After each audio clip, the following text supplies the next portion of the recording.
Are you a podcaster? Maybe you've got that big idea and you're looking for a network to join.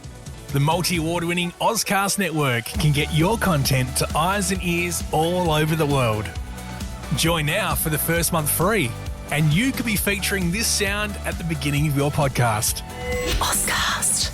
Simply head to ozcastnetwork.com for details. Ozcast.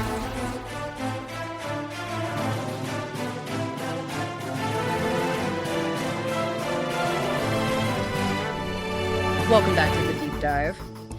You know, when we were prepping for today's deep dive into the Russia-Ukraine conflict, I honestly wasn't expecting former President Trump's recent statements to be our focal point, but here we are. It's certainly an unexpected twist. To put it mildly. So Yeah. for our listener, let's quickly recap. Russia recently launched a massive attack on Ukraine's energy infrastructure, firing over 260 missiles and drones. Then, in the midst of this escalation, former President Trump makes some pretty bold statements on his platform, Truth Social. Yes, and understanding the context of those statements is crucial. Mm-hmm. Not only did they follow this major Russian offensive, but they came at a time when the U.S. had just paused military aid to Ukraine. This creates a very specific and some might say sensitive backdrop for Trump's pronouncements. Okay, let's unpack this. One of the things that really stood out to me was how Trump seemed to be speaking out of both sides of his mouth. On one hand, he's threatening Russia with sanctions and tariffs if they don't agree to a ceasefire and peace deal. But on the other hand, he's praising Putin, suggesting he'll be generous in negotiations.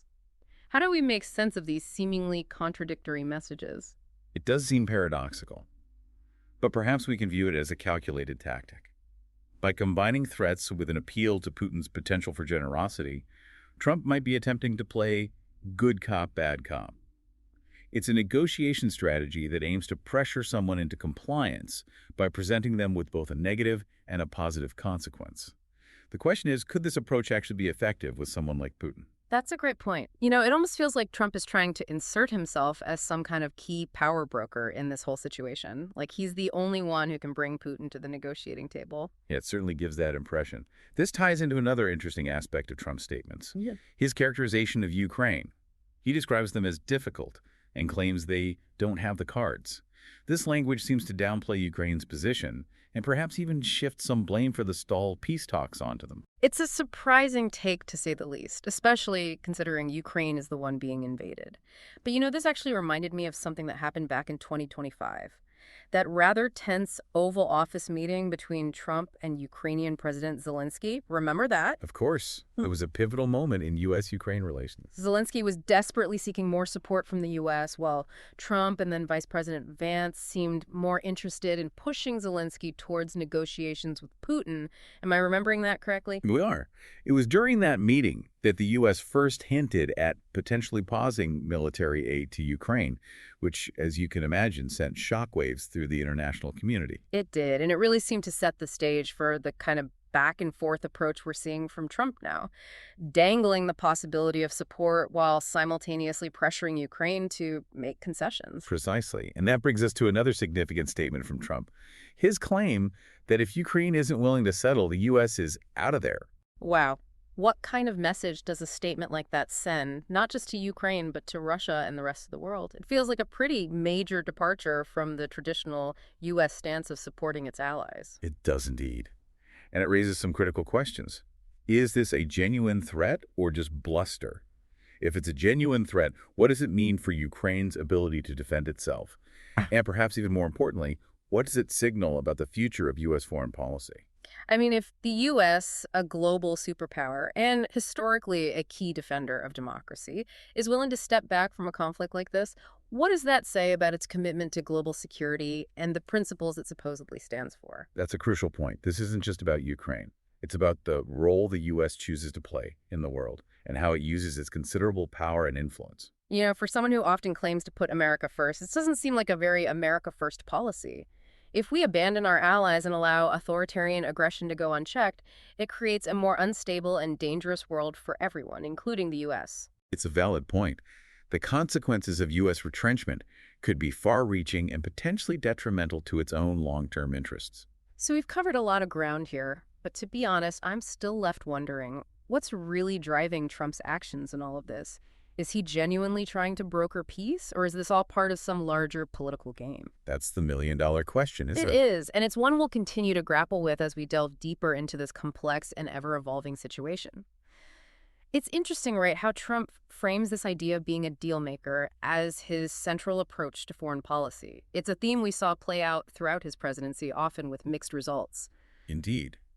Take, for example, his decision to withdraw from the Iran nuclear deal, a complex agreement that took years of international diplomacy to achieve. Trump argued it was a bad deal for the U.S. and pursued a more unilateral approach of sanctions and pressure. But the results have been debatable, with some experts arguing that it actually destabilized the region and made Iran more likely to pursue nuclear weapons. Right, and we saw a similar pattern with his decision to reduce U.S. troop presence in Syria. He framed it as bringing troops home and avoiding costly foreign entanglements. But it also had the effect of creating a power vacuum in the region, leading to increased instability and allowing Russia to exert greater influence. Those examples illustrate a key aspect of Trump's foreign policy: a preference for transactional diplomacy, where agreements are viewed primarily through the lens of immediate gains and losses. This often stands in contrast to a more traditional approach that emphasizes building long-term alliances and promoting global stability, even if it requires short-term sacrifices. So in a way, it's like he's approaching international relations as a series of business deals, where the goal is to get the best possible outcome for the U.S., regardless of the broader implications. That's a fair assessment. And it raises the question, is this transactional approach effective in the long run, especially when dealing with complex geopolitical issues that require cooperation and a shared sense of responsibility? You know, it's hard to ignore the parallels between Trump's past actions and his current statements on the Russia-Ukraine conflict. It's almost as if he's applying the same transactional playbook to this situation, seeking a quick resolution that might not address the underlying issues or consider the long-term consequences. Yes, and this approach has the potential to create significant uncertainty, not only for Ukraine, but also for the U.S. and the wider international community.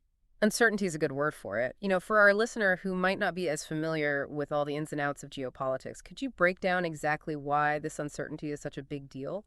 Certainly, when it comes to international relations, predictability and stability are crucial. Countries need to be able to rely on their allies and have a clear understanding of the rules of engagement. When those foundations are shaken, it creates a more volatile and dangerous environment. So in this case, by sending mixed messages and potential undermining U.S. commitments, Trump is essentially creating chaos in an already chaotic situation. Precisely. And that chaos can have a ripple effect. For example, if Russia senses weakness or a lack of resolve from the U.S., it might be emboldened to escalate its aggression. And for Ukraine, this uncertainty could be devastating. They're relying on U.S. support to defend themselves, and if that support is perceived as unreliable or conditional, it could weaken their negotiating position and potentially force them to make concessions they're not comfortable with. Absolutely. And beyond the immediate impact on Ukraine, this situation also has implications for the future of NATO, the Western military alliance that has been a cornerstone of European security for decades. You know, I've always thought of NATO as this kind of bedrock of collective defense. An attack on one is an attack on all. But if the U.S., the most powerful member of NATO, starts wavering in its commitment, doesn't that undermine the entire alliance? It certainly raises questions about the strength and credibility of NATO's security guarantees.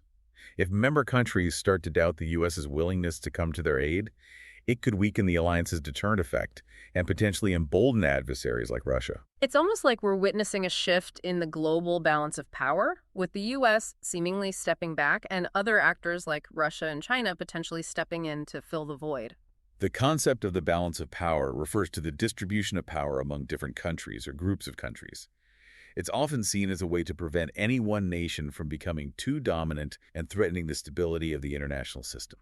So if the U.S. is seen as retreating from its global leadership role, it could potentially upset this balance of power and create a more unpredictable and potentially dangerous world order. That's a very real concern, and it's something that policymakers and world leaders are grappling with right now as they try to navigate this complex and evolving geopolitical landscape.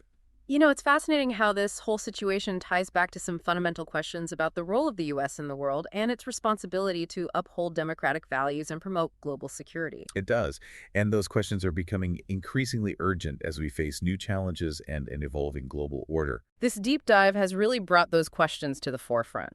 We've explored Trump's controversial statements, the potential consequences for Ukraine and Russia, the implications for U.S. foreign policy and global security, and even the future of NATO and the balance of power. We've covered a lot of ground, and it's clear that this situation is far from resolved. It is. And as the story continues to unfold, it's important to stay informed, engage in critical thinking, and consider the broader implications of these events. Yeah, it's a lot to process, isn't it? I mean, we've gone from analyzing Trump's statements to discussing the potential collapse of global order. Well, these issues are deeply interconnected. The choices made by individuals, particularly those in positions of power, can have cascading effects on the world stage. Absolutely. So as we wrap up this deep dive for our listener, let's bring it back down to earth a bit.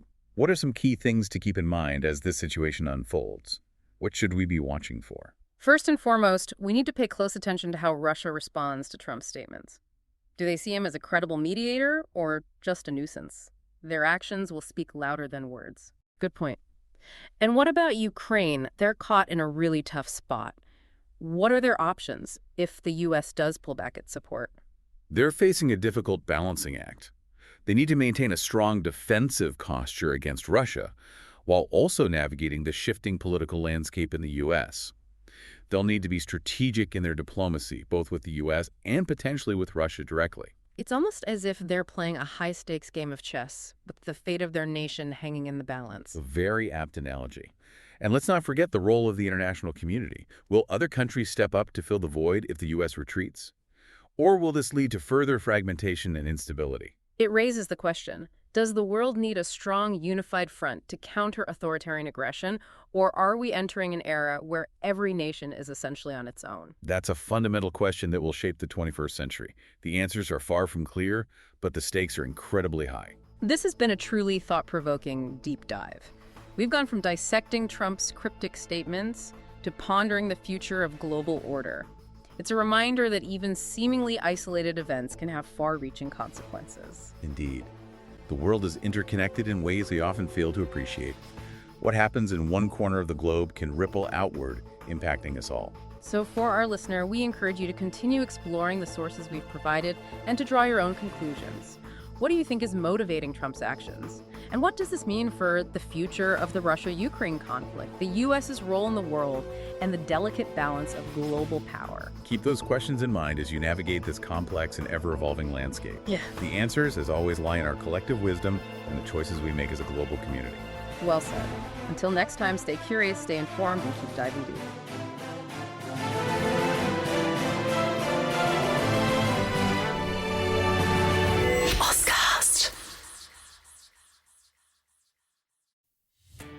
Are you a podcaster?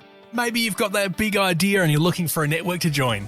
The multi-award-winning Ozcast Network can get your content to eyes and ears all over the world. Join now for the first month free, and you could be featuring this sound at the beginning of your podcast. Ozcast. Simply head to ozcastnetwork.com for details.